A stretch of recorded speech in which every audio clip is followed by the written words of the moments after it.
kalangitan para pagdawat sa atong pagpasalamat diya kaniya.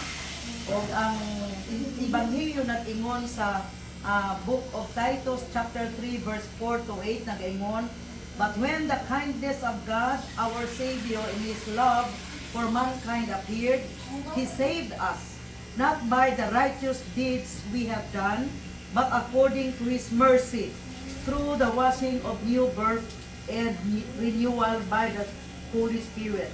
This is the Spirit He poured out on us abundantly through Jesus Christ our Savior, so that having been justified by His grace, we would become heirs with the hope of eternal life. This is a trustworthy saying, and I want you to stress these things, so that those who have trusted in God may be careful to devote themselves to doing what is good. These things are excellent and profitable for everyone." May the Lord bless His wonderful words. Let's close our eyes. Let's come to the Lord in prayer. Holy Father, we thank you and we bless you for giving us this wonderful opportunity for us to put our hearts together in faith, giving you back the glory, the thanksgiving, and the honor. Balog yun mi, Lord, nga wala yun may mahimo kung wala ka. O angayan yun kang pasalamatan. O nasayod kami Ginoo, dili tanang imong gipanalanginan, makahuna-una sa ugdang ug pulido nga pagpasalamat kanimo. Pero nangita jud kaani, Lord, na hinumdom lami ni adtong napulo ka mga masakiton nga imong giayo ug usara ang nimbalik pagpasalamat kanimo. Gipangita jud nimo ang siyam. Ug nasayod kami Ginoo, humani mo gipanalanginan ang tibuok panimalay o ang tibok banay, imo gyud ni Ginoo pasidungkan kay kami ming balik kanimo o kinasing-kasing ang tibuok banay, ang tibuok ka pamilya ning balik pagpasalamat kanimo. Bless ang Ebanghelyo, i-bless kami tanan karon, ug i-bless usab ang imong ulipon sa pangalan ni Jesus. Amen. Amen. Ang Holy Scriptures na naghatag kanato og encouragement, 4 verses. Ang verse 4, verse 5, 6, and 7, o ang ika-5 nag-ingon siya, ika-5 nag-ingon, "This is a trustworthy saying, and I want you to stress these things, so that those who have trusted in God may be careful to devote themselves to doing what is good. These things are excellent and profitable for everyone." Excellent and profitable. Nag-ingon ang usa ka encouragement, the excellent and profitable things. Gisbutan siya usa ka gitawag og pag-encourage. Number 1, He saved us not by the righteousness deeds we had done, but according to His mercy. Ma-imagine maguna ko katong sindong kay nagmotor na lang mangyud ko ato uban sa atong driver para mo kuan para makapag-pray. Wa gyud mapurma ang balay. Unya katumanan ni sigingon sa Bible nga si Satan iyang kawaton og ilugon ang panalangin para nato. Pero unsa gikawat sa yawa, yan ang ibalik nato doble. O manag-ingon sa Holy Scriptures, what has been stolen by the enemy Satan, this will be restored to us double. Nang hinumdum ra pud ko, wala ko maguna-una og mag second floor, ang ako una-una dili na malapon kay nalapaw magid ang tubig sa kumbay. Usa i-restore, nagbutang dayon ko og gamay tungtunganan kay muring kaso mutubo ang tubig na ako kay kasat-an. So wala ningon sila na nabutang og ngalan nga kana nga design kay Father and Son. Pero nga kung una-una nalabig gamay nga akong kadaganan basta paingon sa taas. Unya karon mga isa na ko nakit-an na ana ditoy kuan na ditoy na rooftop. Unya kanang giingon ni Lord nga iya hatang i-save. Mao na usa ka gitawag og excellent kanang and profitable things. Then at the same time, He poured out on us abundantly His Spirit. Iyang gibobo ka nato madagayaw ng iyang Spirit. Muna hilungdan nga, doon ay mga blessings nga para i-restore, tagaan ka niya wisdom para mabutang di og insakto.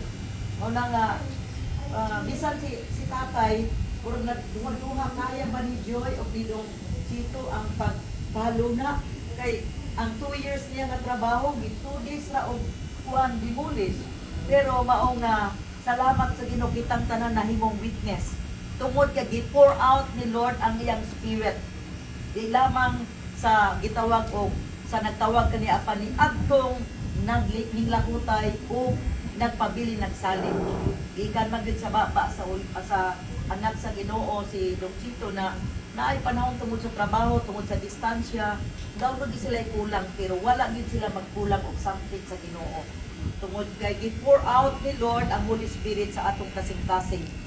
Then ang third point is He justified us by His grace and we became an heirs with the hope of eternal life.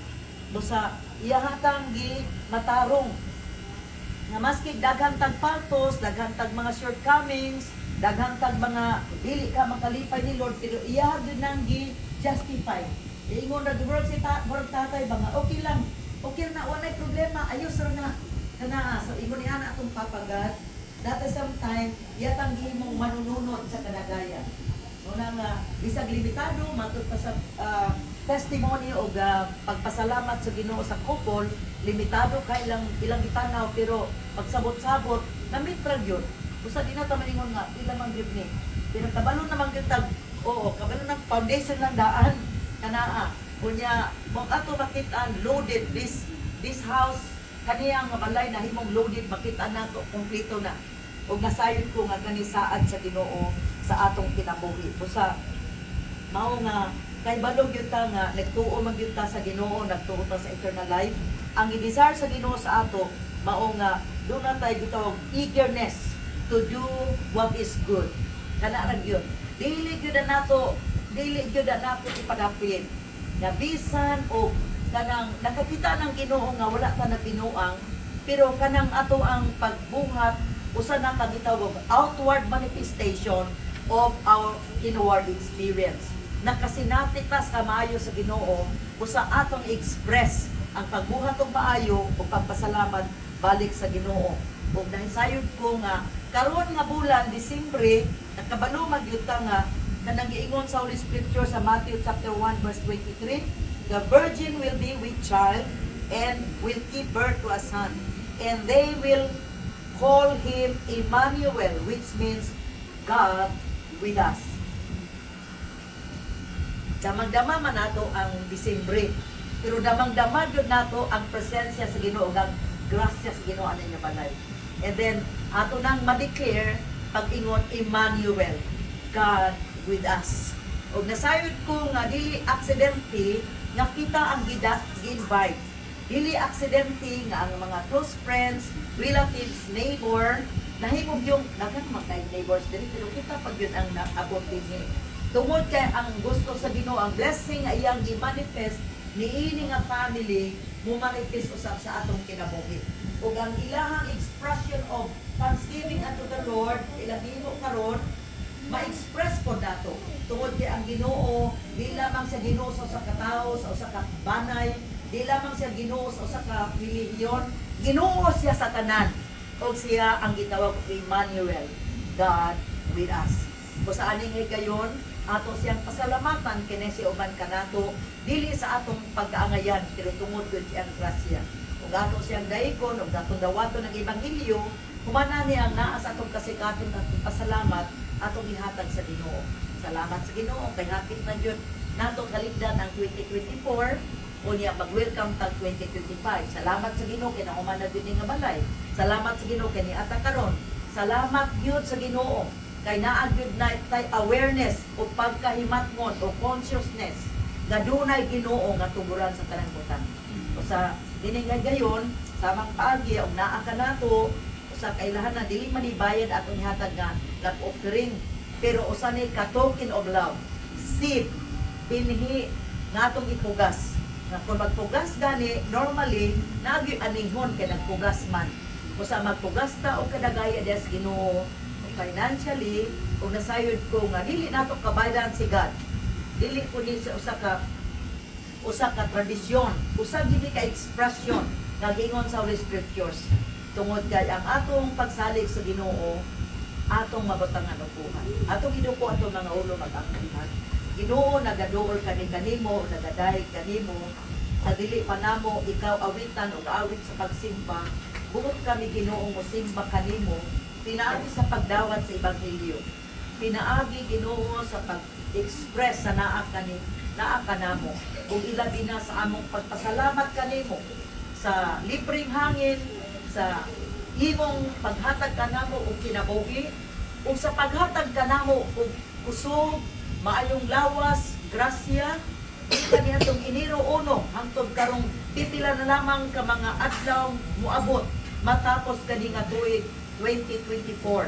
Amo kang ipasalamatan kay duyog sa tanan nga nagasambit kanimo ug sa tanan Ginoo nga dunay ginhawa makabiabi sa New Year 2025. Ilabi na Ginoo at pasalamat gid kanimo na among nasud-ong ang imong pagbuo sa grasya sa tibuok family.